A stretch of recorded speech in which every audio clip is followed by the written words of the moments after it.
Fred, Benjamin, bienvenue dans Session Privée. Salut. Merci. Alors pour ceux qui ne vous connaissent pas, l'aventure Underbar a commencé en 2008. Vous avez sorti un premier EP, Virus on Lips, en 2013. On Your Lips. Pardon? On Your Lips. On Your Lips, pardon. Deuxième EP. Deuxième EP déjà. C'est ça. J'ai loupé le premier alors. C'est pas non plus votre premier groupe, vous avez joué dans d'autres groupes avant, qu'on aurait très bien pu accueillir ici d'ailleurs.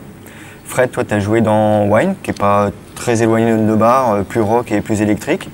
Et toi Benjamin, tu as joué dans Cross Damage, là du coup plutôt metal, hardcore. C'est ça. Alors le passage entre les deux, c'est un peu plus surprenant. Ouais, mais j'ai toujours aimé le blues, le rock and roll, donc c'est pas si surprenant que ça au final. Du coup, vous vous êtes rencontrés comment? Disons qu'on avait des amis communs, quoi. On se rencontrait sur des concerts. On n'a pas forcément fait des plateaux ensemble, mais voilà, par le biais d'amis musiciens, on était amenés à se croiser régulièrement, quoi. Donc on se connaissait pas beaucoup avant Underbar.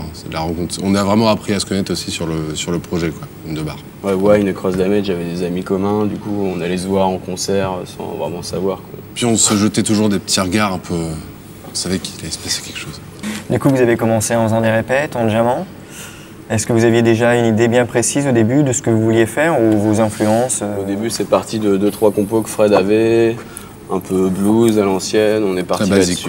Compo très basique. Compo très basique, et puis au fur et à mesure, on a amené de plus en plus d'instruments, des percussions, une grosse caisse, tambourin, des guitares résonateurs, guitares électriques. Puis voilà, c'est fait en fait naturellement, quoi. Et du coup, ce nom Underbar, parce que je ne sais pas du tout comment le traduire en français, il y a une signification particulière? Il y a vite fait une explication derrière, mais qui est un peu compliqué à expliquer. Mais c'est vraiment, à la base, l'idée de ce nom-là, c'était un nom assez brut. Brut qui soit ni français ni anglais et qui soit un peu mystérieux entre guillemets. Et du coup vos textes, ce que vous chantez en anglais, ça parle de quoi exactement? C'est beaucoup de textes assez introspectifs en fait qui parlent soit pendant une époque c'était la peur de vieillir, passer le cap des 30 ans par exemple, le côté animal en chacun, la nature humaine. Du coup là les deux morceaux que vous jouez pour Session Privée, ça parle de quoi plus précisément? C'est un peu différent en l'occurrence, le premier morceau qu'on va jouer qui s'appelle Drive Your Car. C'est un morceau, j'appelle ça un morceau cinéma, moi. C'est-à-dire que c'est très inspiré par des scènes, quelque chose de très visuel, des scènes de poursuite dans le désert. On imagine un Sailor et Lula ou un genre de choses, quoi, qu'on se poursuit dans le désert.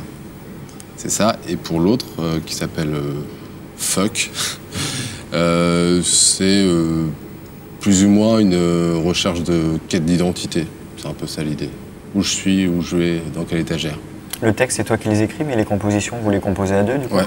Sur la compo, ça part parfois d'une ligne d'accord que Fred m'envoie, et puis j'arrange le morceau avec soit de la grosse caisse, des guitares électriques ou autres. Du coup, vous enregistrez chacun de votre côté des petits bouts, et puis après, vous les échangez par mail, voilà, vous retrouvez. C'est ça. Et puis en général, quand on se retrouve 3-4 jours, on s'enferme totalement et on fait rien d'autre. Vous avez beaucoup tourné en Europe, mais j'ai vu que vous aviez aussi tourné en Europe de l'Est, et notamment en République tchèque. C'est comment de jouer là-bas? Vous aurez une anecdote à nous raconter? Non, personnellement, c'est des super bons souvenirs. Enfin, moi je suis vraiment tombé amoureux de ce pays, de Prague notamment. Mais voilà, après, on avait la chance aussi de... Un beau pays, Prague d'ailleurs.